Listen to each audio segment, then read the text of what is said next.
Hello' everyone, মোৰ first mini ব্লগটোতে আপোনালোকক ধুনীয়া প্লেচ এটাৰ পৰা ফুৰাই আনো বলক। আৰু গুৱাহাটীত যিহে গৰম পৰিছে গাইজ, সেইকাৰণে আজি মেঘালয়ৰ ফালে আহিছোঁ আৰু আহিয়ে উমিয়াম লেক পাই গ'লোঁ। আৰু ইয়াতে অকণমান সময় ৰখি কিনে আমাৰ ফাইনেল ডেষ্টিনেশ্যনৰ কাৰণে আগবাঢ়ো বলক। আৰু আমাৰ ফাইনেল ডেষ্টিনেশ্যন হৈছে লাইটলুম। লাইটলুমৰ মেইন পইণ্ট পোৱাৰ আগত ইয়াৰে ৰাস্তাবোৰ যে ইমান ধুনীয়া, সেইকাৰণে ৰৈ কিনে অকণমান ফটো ভিডিঅ' কৰি ল'লোঁ।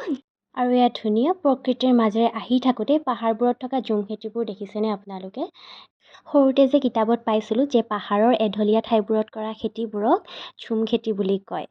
আৰু আহি থাকোঁতে মই মন কৰিলোঁ যে প্ৰকৃতি যে কিমান বেছি ধুনীয়া। প্ৰকৃতিয়ে আমাক নিস্বাৰ্থভাৱে কিমান কি দিছে আৰু আমি প্ৰকৃতিক নিজৰ স্বাৰ্থৰ কাৰণে ধ্বংস কৰিছোঁ। কিমান গছ বন কাটিছোঁ নিজৰ স্বাৰ্থৰ কাৰণে। শ্বিলঙৰ ৰাস্তাবোৰ যে গাইজ ইমানেই বেছি ধুনীয়া, যিমানে আহি থাকোঁ অলপো বৰ নালাগে।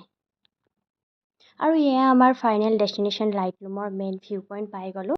আৰু ইয়ালৈ বহুতে আহি গোটেই দিনটো কেতিয়াবা ৰখি উভতিও যায় বুলিও কয়, কাৰণ এই ডাৱৰৰ কাৰণে একোৱেই দেখা নাপায়। কিন্তু আমাৰ লাক ভাল আছিল সেইদিনাখনে, ইমান ডাৱৰো নাছিল, কিন্তু যিখিনি টাইম নাছিলে আৰু ডাৱৰ, সেইখিনি টাইমত আমি ধুনীয়াকৈ ভিউবোৰ দেখিছোঁ।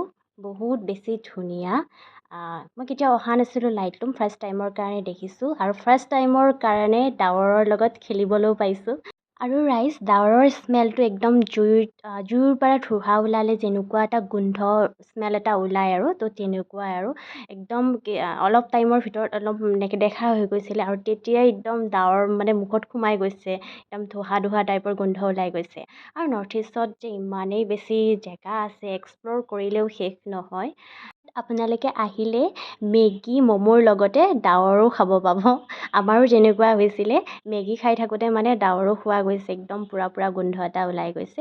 আৰু অকণমান ইয়াতে থাকি কিনে এয়া ঘৰৰ ফালে আহিলোঁ আৰু, কাৰণ মই ইমান টাইম লৈ যোৱা নাছিলোঁ। এইবাৰ গ'লে নিউ টুৰিষ্ট প্লেচবোৰ এক্সপ্ল'ৰ কৰিবলৈ ট্ৰাই কৰিম আৰু আপোনালোকৰ কাৰণে ধুনীয়া ভিডিঅ' লৈ আহিম। তো তাৰ কাৰণে আপোনালোকে মোৰ চেনেলটো ছাবস্ক্ৰাইব কৰি থ'ব লাগিব আৰু ভিডিঅ'টো কেনেকুৱা পালে জনাব। তো আহিছোঁ, বাই।